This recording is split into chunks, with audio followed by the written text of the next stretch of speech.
안녕하세요. 마인드맨 김영진입니다. 제가 자기주도 학습이라고 감히 이름 붙일 수 있는 마인드맵 공부법 이걸로 지금 여러분들에게 소개를 시켜드리는데요. 저는 이것을 빨리 글과 영상으로 완성하기를 원합니다. 왜냐하면 저는 필드에서는 이미 완성했어요. 많은 아이들을 가르쳤고 그 아이들이 혜택을 받았습니다. 그러나 이건 이제 좀 더 많은 이들에게 이걸 알려드리고 싶어요.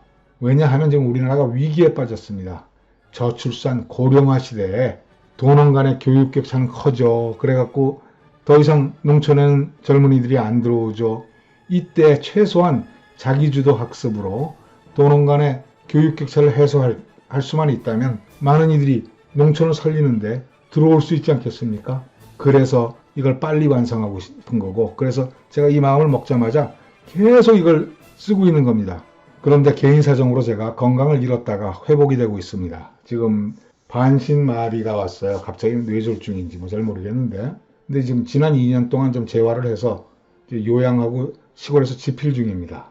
여러분들의 도움이 필요합니다. 지난 학기나 지난 학년에 교과서와 참고서가 있으면 좀 제게 좀 보내주십시오. 그게 좀 있어야 제가 직접 촬영을 하든지 스캔을 하든지 하면서 그것을 가지고 좀 제대로 된 걸 만들 텐데, 지금 제가 갖고 있는 거는 과거 한 5년 전에 찍어놨던 단편적인 것뿐입니다. 그런 게 있으면 좀 제게 보내주셨으면 고맙겠고요. 또 질 높은 컨텐츠를 만들어야 여러분들께 제대로 알려드릴 수가 있을 텐데 아직 수익이 미미합니다. 좋은 장비도 좀 필요하고요. 판서 효과가 나는 좋은 어떤 태블릿 같은 것도 필요하고요. 그래서 여러분들의 좀 적극적인 후원을 요청합니다. 그 정보는 이제 동영상 정보에 달아놓도록 하겠습니다. SQ3R 읽기법은 맨 처음에 나오는 S가 survey, 조사입니다. 조사를 하는데 먼저 전체부터 봐야죠. 대단원이면 대단원, 한 챕터면 한 챕터, 이렇게 순서대로 전체를 조사하고, 조사를 하면 구조를 만들 수 있습니다. 그렇죠? 구조가 보이겠죠? 그러면 대제목, 중제목, 소제목 혹은 대단원, 중단원, 소단원들의 그 제목들이 보이겠죠? 이제 그 제목들 아래로 용어와 기호들이 나옵니다. 바로 그 용어의 question, 두 번째 Q죠. 질문을 만들고 그 다음에 읽기, 그게 read죠. 그 질문에 답을 하며 읽습니다. 그러면서 중요한 걸 만났어요. 그러면 recite, 암송을 합니다. 로빈슨 교수도 바로 SQ3R 학습법에서 그 중요한 게 나오면 자기가 말로 표현을 하라라고 했는데, 저는 이거보다 더 효과가 높은 발표를 하게 되는 겁니다. 학부모 앞에서 발표하고요. 조력자들 앞에서 발표하고요. 친구들 앞에서 발표를 하게 합니다. 제 클래스는 본래 마인드맵 학습법이었지만 마인드맵 공부해서 발표하는 클래스였습니다. 아이들이 다 즐거워했고요. 그걸로 학부모들도 아주 즐거워했습니다. 그러면서 가정들이 회복이 됐고 아이들은 우등생이 되었습니다. 본래 예습은 아직 안 배운 걸 살펴보는 거잖아요. 일단 먼저 그 범위부터 정하고요. 이때 마음가짐은 아주 편안하게 하면서 퍼즐을 맞추듯이 그런 마음으로 시작을 하면 됩니다. 퍼즐을 맞출 때 대체로 어떻게 하죠? 누구에게인가 침해받지 않을 장소와 시간을 고르잖아요. 그러면서 마음 편안하게 갖고, 그러면서 뭐부터 맞춥니까? 가장자리부터 맞추죠. 그럼 무엇이 가장자리일까요? 여러분들 짐작가는 게 있으시죠? 예, 그 가장자리가 무엇인지 조사를 하게 됩니다. 이제 구조를 살펴보게 돼요. 당연하잖아요. 조사할 때. 그렇게 되면 차례를 보게 되고 대단원을 보게 됩니다. 그 대단원이 있으면 중단원이 보이고 중단원이 있으면 소단원이 보이는데, 그 소단원 아래에 이제 드디어 주제들이 모여 있겠죠. 본래 SQ3R 읽기법은 책에다가 메모를 하는 거기 때문에 책은 몇 쪽, 몇십 쪽 이렇게 들쳐가면서 하는데, 마인드맵은 전체를 한 장에 표현하지 않습니까? 그래서 구조가 눈앞에 보인다는 장점이 있죠. 이제까지 큰 구조가 보였으면 이젠 조밀조밀한 구조가 보입니다. 바로 여기서 각종 용어들, 또 다른 제목들, 도표들, 사파들, 또 어떤 주제에 대한 도입부, 결론부, 이런 것들을 숫자를 세게 됩니다. 그러면서 야, 이거 어디에 무엇이 몰려있지?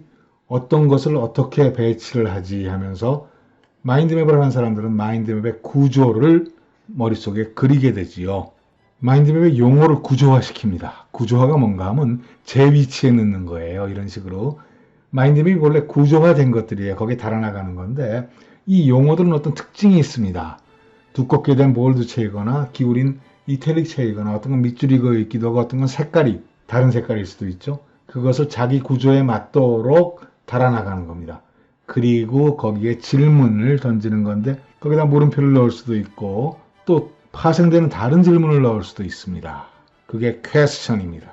자, 이제 SQ 조사하고 question이 만들어졌습니다. 이제 답하며 읽기 첫 번째 R입니다. read인데 답하며 읽기예요. 질문에 답하면서 읽는데 또 질문이 나올 수가 있어요. 그러면 이제 또 그 질문들을 옆에다 더 달아나가면서 또 앞으로 연구하면 되겠죠. 이때 가능하면 음성으로 표현하면서 또 손으로 짚어가면서 써가면서 하는 게 좋습니다. 여러 감각기관을 동원하는 게 좋거든요. 보고 말하고 듣고 보고 말하고 듣고 쓰고 이렇게 하면서 중요한 것들을 발견을 하면 암송합니다. 말로 표현합니다. 외우려고 노력합니다. 바로 두 번째 R인 recite와 마지막 R인 review를 하기 위해서 발표를 제가 도입했던 겁니다. 그 발표를 조력자들, 제일 좋은 건 학부모들이에요. 또 공동체 식구들한테 발표를 하게 되고 친구들에게 발표를 하게 되면 아주 그 효과가 좋은데요. 이때 경청하는 사람들이 좋은 질문을 해주는 게 좋습니다. 질문에는 제가 전에 올렸던 유튜브 동영상에 그 얘기가 나오죠. Yes and but. 선 인정하고 후에 반론하는 거. 그러면서 아이들의 마음을 상처 입히지 않고 격려해 주는 거. 이게 중요하거든요. 이건 아주 적극적인 의미의 예습 방법입니다. 이렇게 예습을 해나가면 이제 이 아이가 읽으면서 깨닫는 게 있고 또 아직까지 여전히 깨닫지 못하는 게 있어요. 깨닫지 못한 걸 가르쳐 주지는 마세요. 앞으로 영원히 애들을 직접 가르칠 수가 없지 않습니까? 가르치지 마시고 깨닫지 못한 건 체크를 하는 것이에요. 그리고 반드시 학교 가서 배워오라고 격려를 해 주십시오. 우리나라 아이들은 예전부터 학교 가면 선생님 말씀 잘 들어 그랬는데 유대인 아이들은 학교에서 선생님께 잘 질문해 이렇게 가르쳤다고 하는 거 많이 들어보셨죠? 하브루타 그 방법도 이렇게 발표하는 것과 관계가 있습니다. 아버지한테 발표하고 텔아비브 도서관에 가면 너도나도 발표하는 사람들 때문에 도서관 자체가 시끄럽다 그럽니다. 자, 이런 발표를 하고 또 서로 적극적으로 할 때 아주 왕성한 지적 활동이 만들어지게 되고요. 그만큼 좋은 예습이 없죠. 바로 그런 예습 방법으로 아이들이 예습을 하고서 학교에 가면 학교에서 생생하게 살아서 수업을 받게 됩니다. 그렇게 되면 수업을 기억하게 되고요. 복습하게 되고요.